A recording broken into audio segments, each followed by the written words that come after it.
Hi friends, welcome to my channel RF foodie. ఈరోజు మనం చేసుకోబోయే రెసిపీ వచ్చేసి టమాటో చారు. నేను ఈ చారులో ఎప్పుడు ఒక పేస్ట్ వేసి చేసుకుంటానండి. దీనివల్ల ఈ చారు చాలా టేస్ట్గా, సూపర్గా, ఎమ్మిగా ఉంటుంది. ఈ చారు ఎలా తయారు చేయాలో చూద్దాం. ఈ చారు కోసం ఒక అర్ధ కేజీ టమాటో పళ్ళను తీసుకోండి. టమాటా పళ్ళు చాలా ఎర్రగా ఉండాలండి, పచ్చిగా ఉండకూడదు. వీటిని నీళ్ళలో వేసి చేతితో రుద్దుతూ బాగా క్లీన్ చేసుకోండి.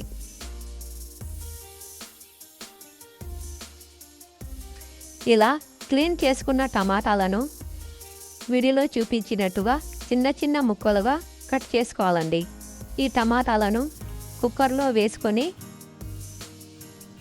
అందులో 1/2 స్పూన్ పసుపు, 1.5 స్పూన్ కారం, 1 spoon coconut powder, 1 spoon coriander paste, 1 spoon oil వేసి ఒక చిన్న గ్లాస్ అంతా వాటర్ వేసి కుక్కర్ మూత పెట్టేసి స్టవ్ ఆన్ చేసి స్టవ్ మీద ఈ కుక్కర్ పెట్టేయండి.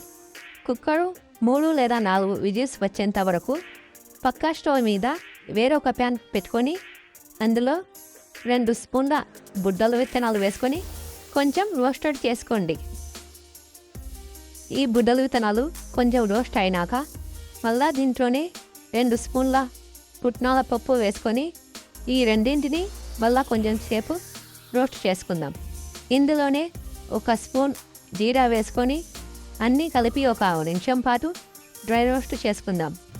ఇప్పుడు బాగా కలయి కదండి, ఇది తీసుకొని మిక్సీ జార్లో వేసుకుందాం. మళ్ళీ అదే ప్యాన్లో 1/2 స్పూన్ ఆయిల్ వేసి ఇందులో ఒక చిన్న సైజ్ అంత ఉల్లిపాయ ముక్కలను వేసి ఆ ఉల్లిపాయల పచ్చివాసన పోయేంత వరకు కొంచెం ఫ్రై చేసుకోవాలండి.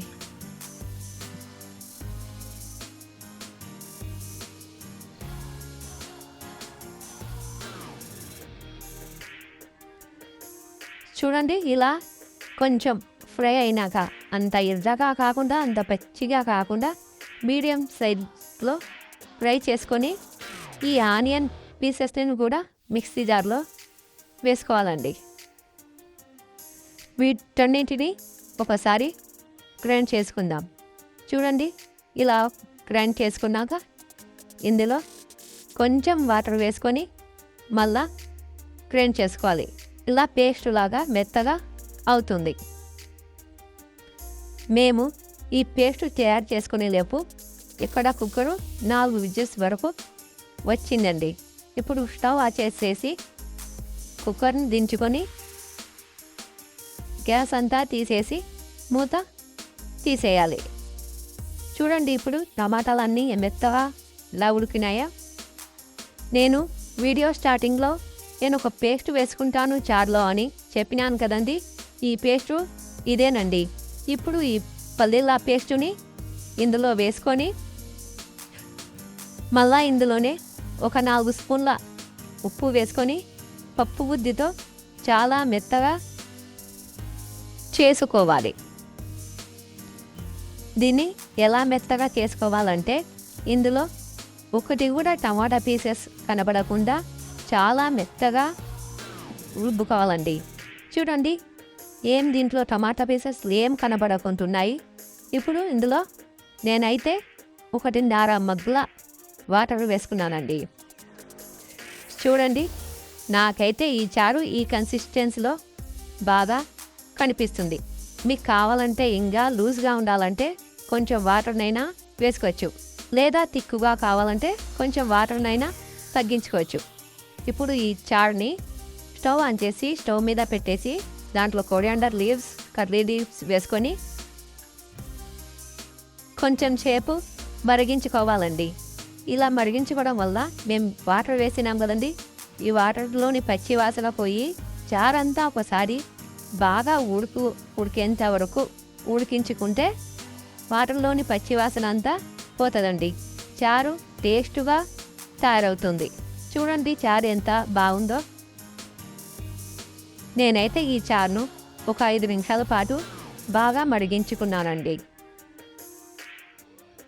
చూడండి ఇలా బాగా ఉడికించుకోవాలి. ఇప్పుడు స్టవ్ ఆఫ్ చేసేసి మూత పెట్టేసి కుక్కర్ని దించుకుందాం. ఇప్పుడు అందులో తిరువాత కోసం ప్యాన్ పెట్టుకొని అందులో 2 స్పూన్ల ఆయిల్ వేసుకొని అందులో ఒక ఆనియన్ ముక్కలు చిన్న ముక్కలు వేసుకోవాలండి. చిన్న ముక్కలు వేసుకొని ఫ్రై చేసుకోవాలి. ఇందులోనే 1 స్పూన్ అంతా పప్పు దినుసులు తిరువాతకు వేస్తామనకండి, ఆ పప్పు దినుసులు వేసుకోవాలి.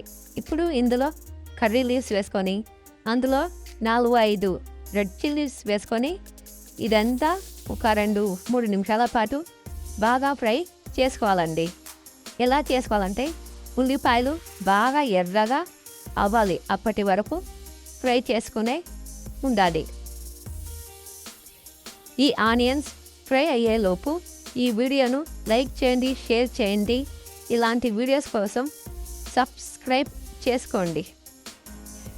చూడండి ఇప్పుడు ఈ ఆనియన్స్ అన్నీ ఎర్రగా కలర్ చేంజ్ అవుతున్నాయి. ఇప్పుడు స్టవ్ ఆఫ్ చేసేసి ఈ తిరువాతను తీసుకొని ఈ టమాటో చారులో వేసేయాలండి.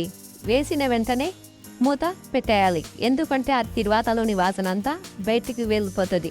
అందుకని తిరువాత వేయగానే మూత పెట్టేస్తే అందులోనే స్మెల్ అంతా చారుకే పట్టుకుంటుంది. ఇలా వేసుకున్నాక ఒకసారి చారంతా కలుపుకొని మనకు కావాలంటే టేస్ట్ చూసుకొని సాల్ట్ వేసుకోవచ్చు, లేదా సరిపోతుందంటే అట్లనే పెట్టుకోవచ్చు. చూడండి చారు ఎంత బాగా వచ్చిందో. అంత లూజ్గా కాకుండా అంత థిక్గా కాకుండా మీడియంగా ఉంది. Thanks for watching my video.